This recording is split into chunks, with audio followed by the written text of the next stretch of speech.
It's October 30, and you're just in time to Time Out with Joshua Sariego.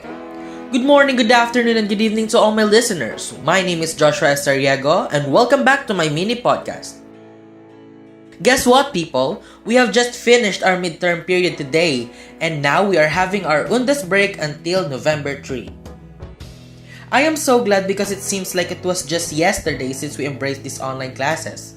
Imagine those sleepless nights and tiring days we've been through.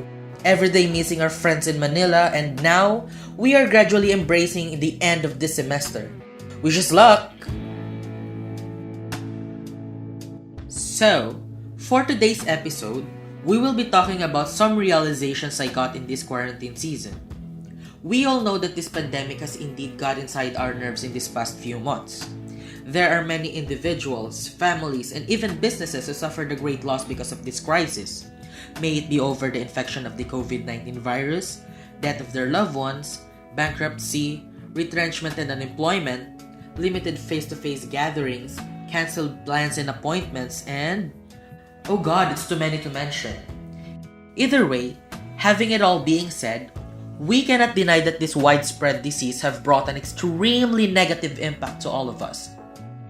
Earlier this year, the Filipinos urged the government to immediately impose a travel ban in order to avoid local transmission here in the Philippines. However, the government put less care on it, and then we were surprised because on March 7 this year, the first local transmission of COVID-19 in the Philippines was confirmed. I was so lucky because I was able to return to my hometown before the national lockdown. I am blessed because there are minimal cases here in Brooks Point. I was able to do lots of things and explore my yet-to-discover potentials. But even though I am relishing this long vacation, I cannot romanticize and imagine how people in some other part of this country or even in the whole world manage to survive the everyday challenges that this pandemic has brought us. To some extent, I cannot help myself but to blame the government. I know that they are doing their part, but I guess they are not doing their best. The situation in which we are in is too difficult to handle. Yes, even the other countries found it complicated to the point that their active cases are still skyrocketing in number. If the government was able to listen and to consider what the society was voicing out months ago, we will not be going through this far. We will not be experiencing this rock bottom. Instead, what they showed the people is their incompetence, inconsistency, and negligence or malpractices on their duty.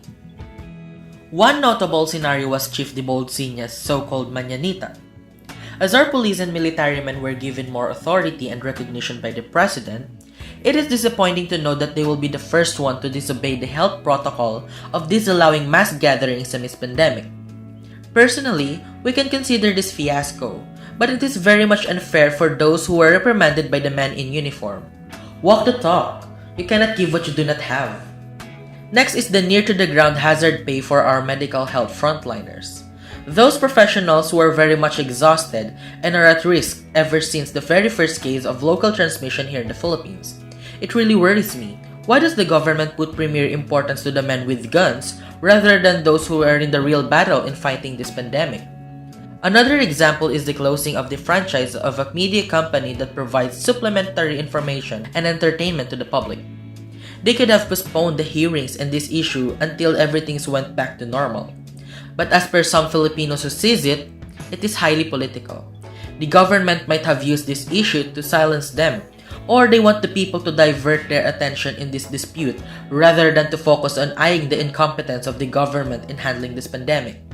Next is the corruption and the taking advantage tactics of the rich from the poor amidst pandemic. The issue about the PhilHealth corruption became resonant not long ago, but the public's attention were easily sidetracked over the rehabilitation of Manila Bay, exhibiting their dolomite sand.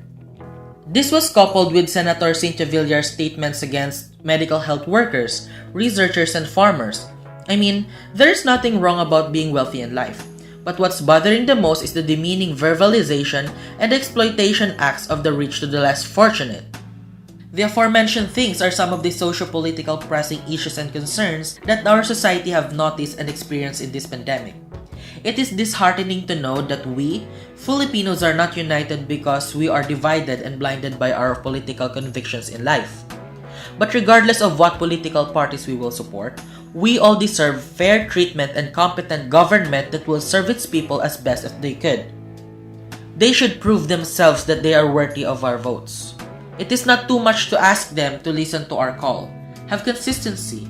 Practice what they preach. Be more competent and do not use bullets to spread fear.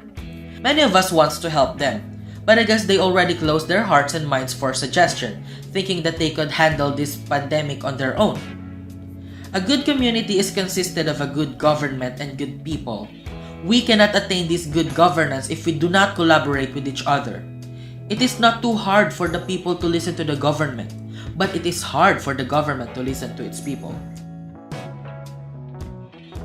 So I guess that concludes our episode for today. Be sure to follow and subscribe this podcast to stay updated.